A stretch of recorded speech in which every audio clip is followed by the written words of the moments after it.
Shalom a todos, sejam muito bem-vindos a mais uma Quarta Viva, onde estaremos compartilhando um pouco da Palavra de Deus, e eu espero que Deus fale ao teu coração e que traga uma renovação sobre a tua fé. Então vamos orar? Pai, em nome de Yeshua, nós oramos nessa noite, entregando diante de Ti, Senhor, cada vida, cada família aqui representada, pedindo, Senhor, que a Tua Shalom, a Tua paz que excede todo entendimento, visite cada mente, cada coração, cada lar representado, Senhor, trazendo renovo, trazendo cura, trazendo transformação, Pai. A transformação que somente a Tua presença e a Tua palavra podem nos dar. Em nome de Yeshua, nós já Te agradecemos, Pai. Amém e amém. Eu te convido nessa noite a abrir a sua Bíblia no livro de Jó, no capítulo 4, e vamos ver o que Deus tem a nos falar. Do versículo 3 em diante, diz assim: As tuas palavras têm sustentado aos que tropeçavam e aos joelhos vacilantes tens fortificado. Mas agora, em chegando a tua vez, tu te enfadas, sendo tu atingido, te perturbas. Porventura, não é o teu temor de Deus aquilo em que confias e a tua esperança a retidão dos teus caminhos? Esse texto da vida de Jó que nós acabamos de ler fala muito a nosso respeito.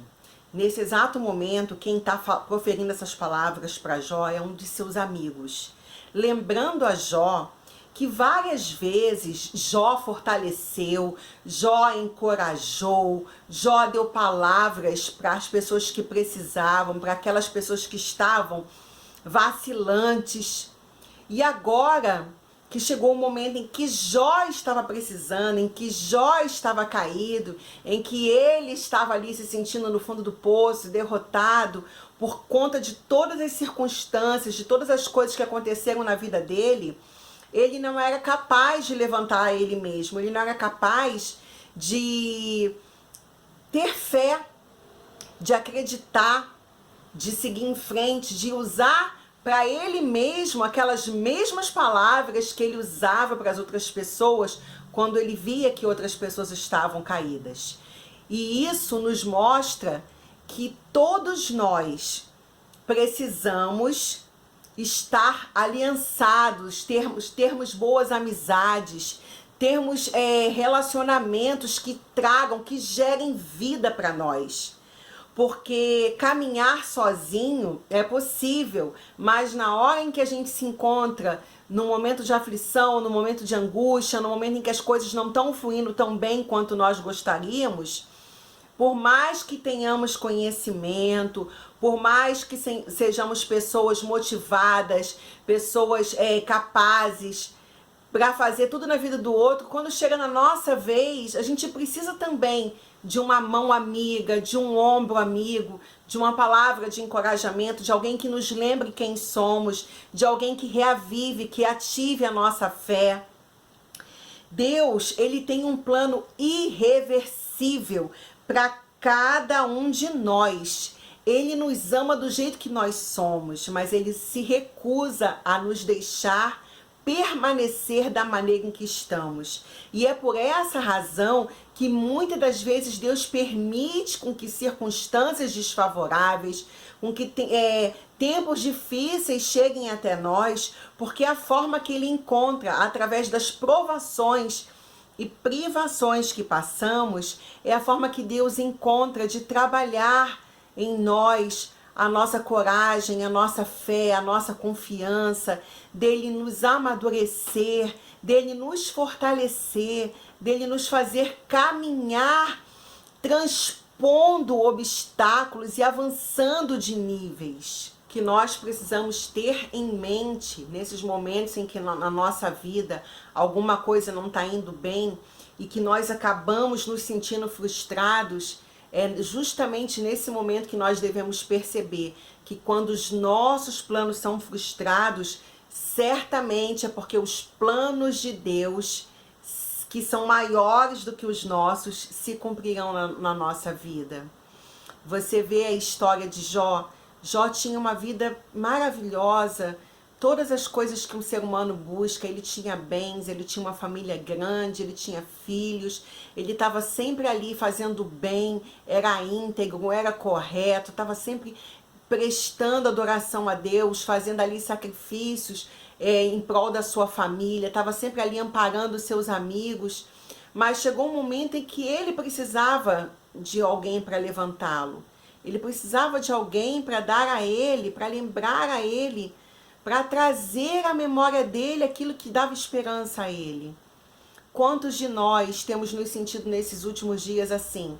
Desanimados, frustrados, inquietos, com a nossa mente perturbada por tantas notícias difíceis que chegam até nós.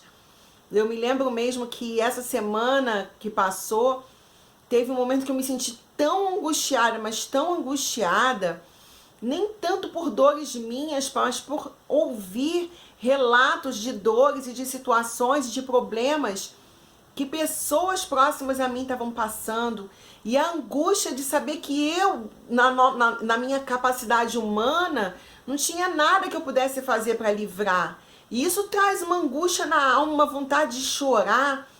E o único recurso que a gente tem nessas horas é a gente orar, é a gente entregar a Deus, é a gente acreditar que quando foge do nosso controle é porque está no controle absoluto do Senhor.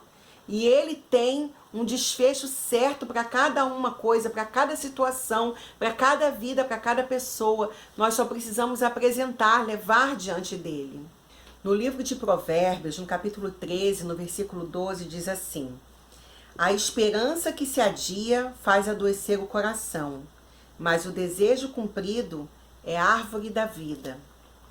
Muitas das vezes nós estamos esperando alguma coisa que queremos muito e acontecer e essa coisa não acontece, e aí a gente vai ficando com o coração pesado, angustiado, e a gente acaba se esquecendo daquilo que a gente já conquistou, daquilo que a gente já tem, daquilo que Deus tem proporcionado às nossas vidas, daquilo que Deus tem nos entregado, das misericórdias dele que se renovam a cada manhã, sabe?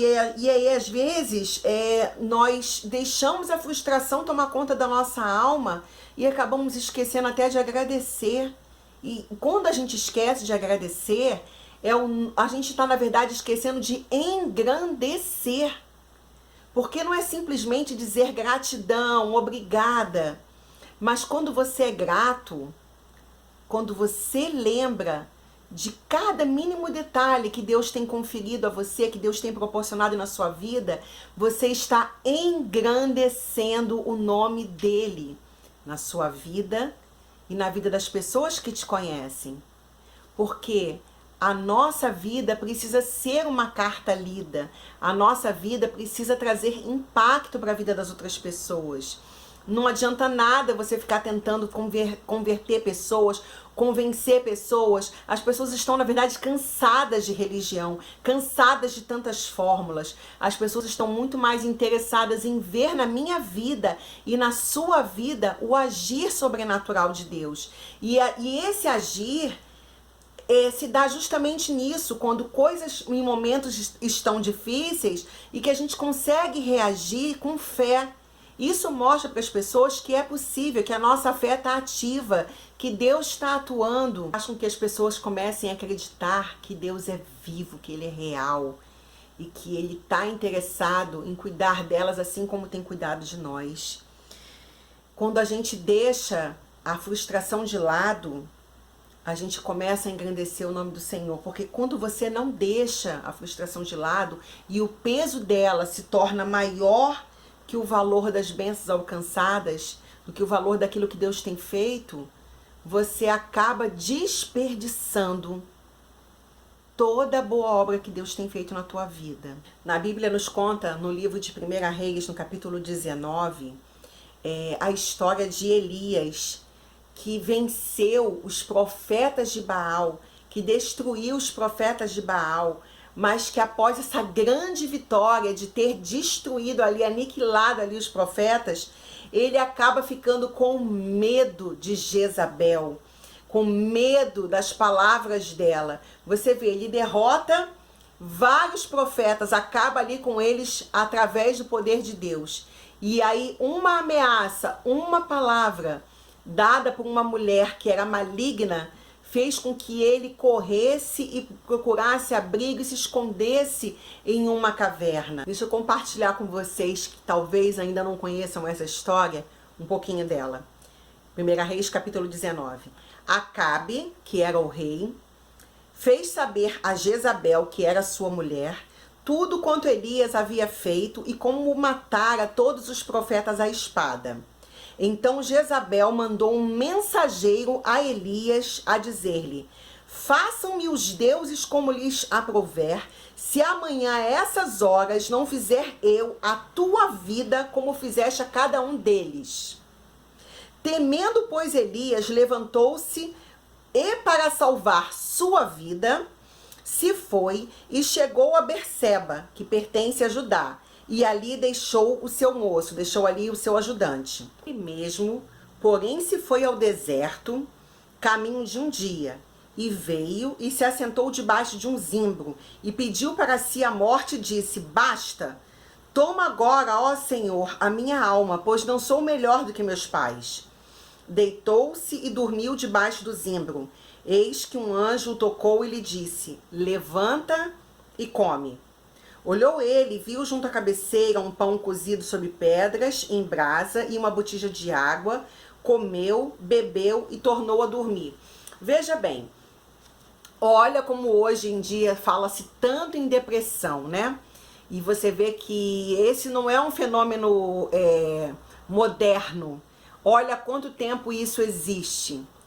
A depressão é justamente isso. Às vezes a gente passa por um momento de euforia, de alegria, tá tudo muito bem na nossa vida e de repente do nada, uma palavra que alguém dá, uma cara feia que às vezes alguém olha pra gente, uma coisa que a gente queria que saiu errada, um problema familiar, uma discussão com o cônjuge, uma discussão com o filho, acaba desmoronando, você acaba esquecendo o período de vitória, a bênção, a alegria, tudo aquilo que você estava vivendo de bom, e você fala: basta, já não quero mais viver. Porque na verdade, quando nós estamos entrando em processo depressivo, e que a gente começa a pensar em morte, a gente começa a pensar que a vida não está valendo a pena, que chega, já deu, já basta, que eu quero morrer. Na verdade, o que você está querendo, o que eu estou querendo, o que você está querendo, o que todos nós, seres humanos, estamos querendo quando começamos a proferir esse tipo de palavra, como Elias estava proferindo aqui: basta, já não quero mais viver, não sou melhor do que meus pais. Na verdade, a gente está querendo se livrar da dor, de uma dor que muitas das vezes é momentânea, porque tudo passa,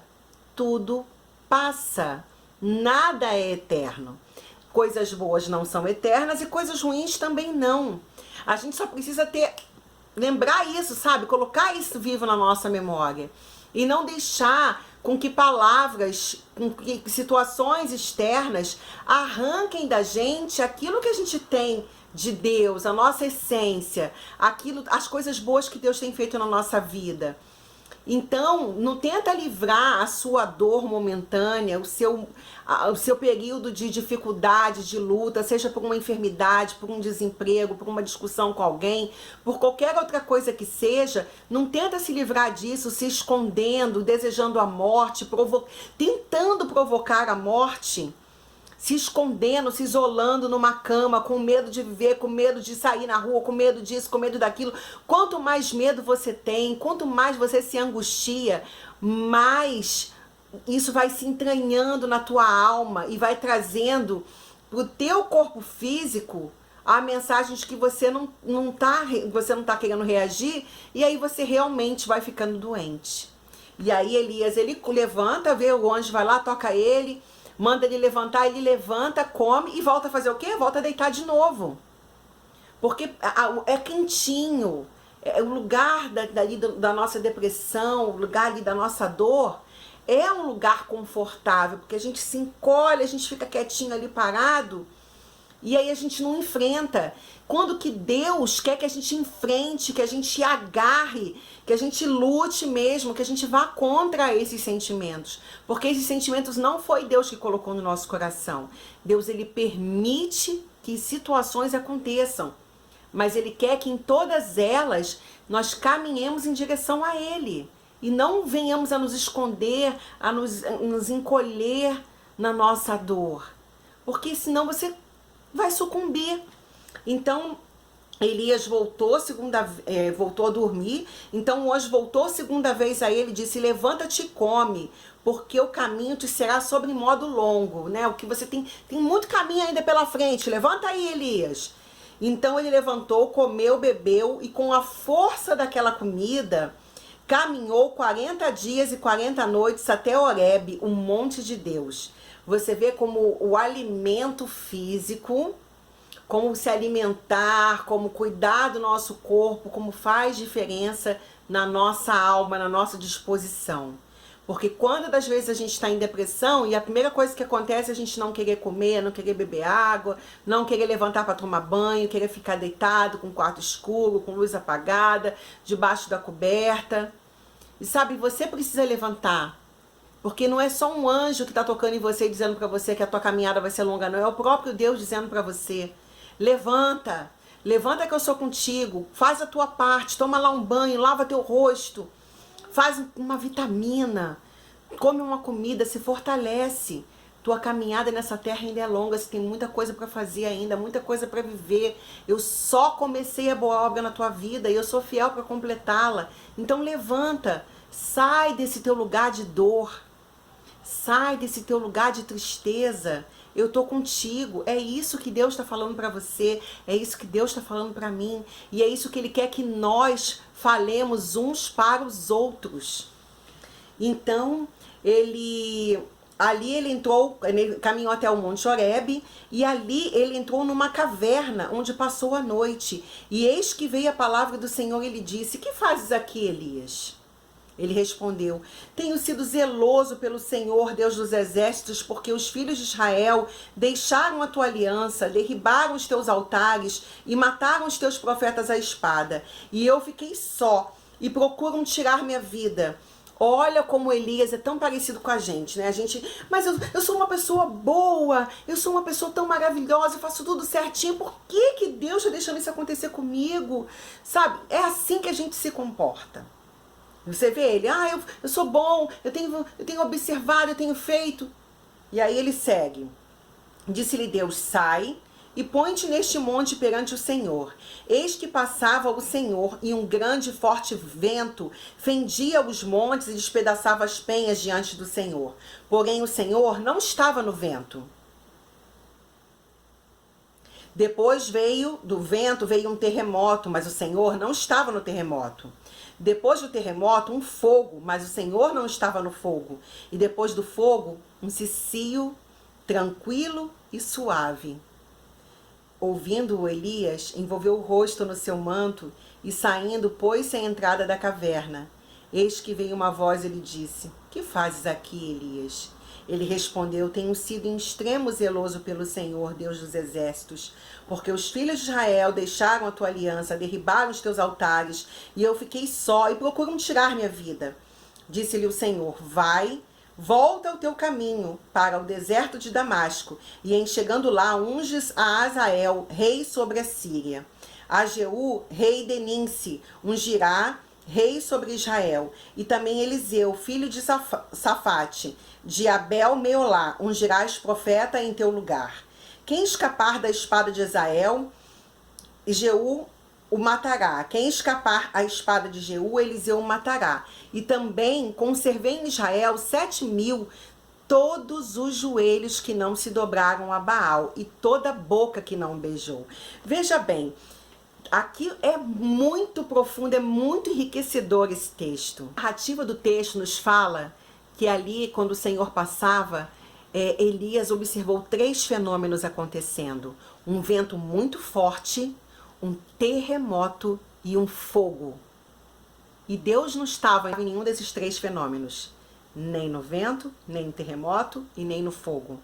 Mas quando passou um cicio, um vento, uma brisa suave, ele levantou-se e foi até a porta da caverna. É nisso, é na suavidade, na tranquilidade, na leveza que Deus está. Ele quer que você o ame, que você tenha comunhão com Ele. E aí Deus pergunta de novo para Elias, o que você está fazendo aqui? E o discurso de Elias é o mesmo, eu tenho sido zeloso. Aí Deus dá uma missão para ele, vai lá e faz isso, isso e isso, unge, Jeú, faz isso, isso e isso, porque quem ele um vai matar, o outro vai matar, o outro vai matar. Aí no final, Deus dá uma resposta para Elias, para acabar com essa vaidade de Elias de pensar que só ele era o bambambam, que só ele não tinha se curvado a Baal, que só ele era temente, que só ele estava ali guardando fortemente, firmemente a palavra do Senhor. Então o Senhor dá essas 3 missões para Elias, mas o principal é o recadinho tranquilo que Deus dá para ele. Ele fala assim, eu tenho sido zeloso, eu tenho, não me curvei, os filhos de Israel deixaram o Senhor, a sua aliança, mas eu guardei. Sabe? Aquele famoso ego, eu. Você conhece gente que é assim? Que de cada 10 palavras que fala, 20 é eu?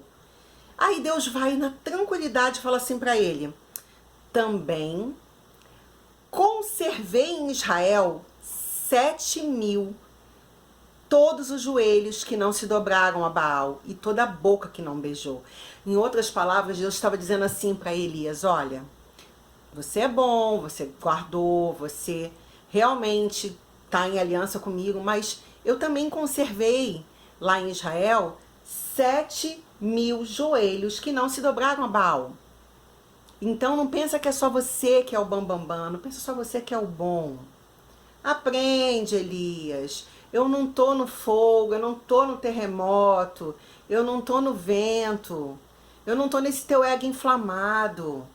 Se você quisesse morrer mesmo, como você falou, chega, já basta, eu quero morrer, você não tinha se escondido na caverna, você estava tentando, era, sabe, alimentar a tua dor, achando que você é o melhor.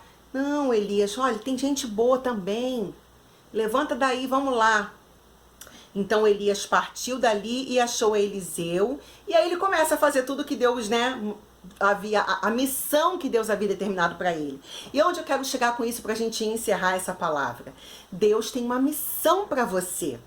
Mas se você ficar escondida na sua cama, com medo de sair na rua, com medo de pegar doença, com medo de se contaminar, com medo de...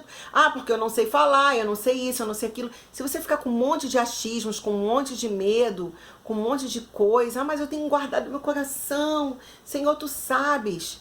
Você vai acabar não ouvindo e não entendendo e não compreendendo que você tem uma missão na tua vida, que Deus tem propósitos a cumprir através de você na terra, que pessoas precisam conhecê-lo através do seu testemunho, através da sua história de vida, através do que ele tem feito em você, por você e através de você. Só que você precisa sair dessa caverna, você precisa sair desse lugar, você precisa vencer. Eu não estou conseguindo. Peça ajuda. Una-se a alguém em oração. Peça oração. Busque na palavra, peça ao Senhor de todo o teu coração forças para você vencer, forças para você sair desse lugar. Não fica se sentindo um coitadinho, uma coitadinha. Deus, ele te ama. Ele enviou o que ele tinha de mais precioso, o primogênito de toda a criação, Yeshua, a nossa salvação, o nosso Mashiach, o nosso Redentor. Ele veio, ele nos salvou, ele nos tirou. A salvação não pertencia a nós. Nós, outros povos na terra, nem conheceríamos o Deus de Israel. Se Deus não tivesse permitido por um tempo que o seu povo, que o povo de Israel, ficasse com seus olhos vendados por um momento para não enxergarem o Mashiach, e com isso o evangelho ter sido propagado em toda a terra e a salvação ter chegado até nós. Olha que algo precioso, olha que coisa preciosa. E hoje você está aqui lendo essa palavra que aconteceu na vida de um homem, de um profeta, Quando você nem sonhava em pisar na terra, estava ali Elias passando por depressão, passando pelos mesmos problemas que você está passando hoje. E ele saiu da caverna, sai você também da sua. Deixa Deus te conduzir, deixa Deus te mostrar que Ele é contigo. E que tem outras pessoas na mesma circunstância que você, enfrentando as mesmas lutas, as mesmas dores, e que elas encontraram em Deus saída. Você também pode encontrar, você também vai encontrar, mas você precisa fazer a sua parte. Olha, precisamos saber como reagir diante das nossas crises. Deus permite muitas das nossas dores e crises para que saibamos nos conectar com outras pessoas que estão passando pelas mesmas dores e pelas mesmas crises, para que possamos apoiá-las. E é nesse suporte, é um apoiando o outro, que o reino de Deus vai sendo estabelecido na terra e nas nossas vidas. Eu espero sinceramente que essa palavra encontre um lugar, caia como uma semente na terra fértil do teu coração, que ela te encoraje, que você saia dessa caverna, que você vença. Tem uma multidão de pessoas aí precisando ouvir a tua voz. Tem tantos jovens, tantas pessoas que estão começando a vida e que não tiveram um lar onde essas pessoas não ouviram a respeito de Deus, não sabem nada a respeito de fé. Pessoas jovens que estão se mutilando, tirando as suas vidas, se entregando às drogas, à pornografia, a vícios, a jogos, a tantas coisas destrutivas, porque não tem ninguém que diga para essas pessoas que existe algo precioso nelas, que existe uma vida maravilhosa, que existe um Deus que tem um plano de salvação para ela, um plano não apenas de salvação para sua alma, mas um plano para que essa pessoa viva na terra uma vida abundante, uma vida com propósito, uma vida com direcionamento. Deus, Ele conta com você, Ele conta comigo e com você. Mas se a gente ficar deitado na nossa cama, que é quentinha, que é maravilhosa, no nosso lugarzinho ali de dor, de tristeza, se a gente não usar a nossa boca para proclamar as boas novas, quem o fará? Quem anunciará para essa geração que existe um Deus tão maravilhoso quanto o nosso Deus? Não afogue, não sufoque, não apague, não mate a voz profética da tua vida. Levante-se hoje, faça um propósito com Deus. Saia da caverna, ouça a voz suave, mansa e cheia de paz que vem de Deus. Que Ele fale ao teu coração, que ele te abençoe, que Ele te faça prosperar, que Ele te cure, que Ele te sare e que Ele te abençoe. Em nome de Yeshua. Shalom, shalom. Um beijo no teu coração e até a próxima quarta-feira, se Deus assim permitir.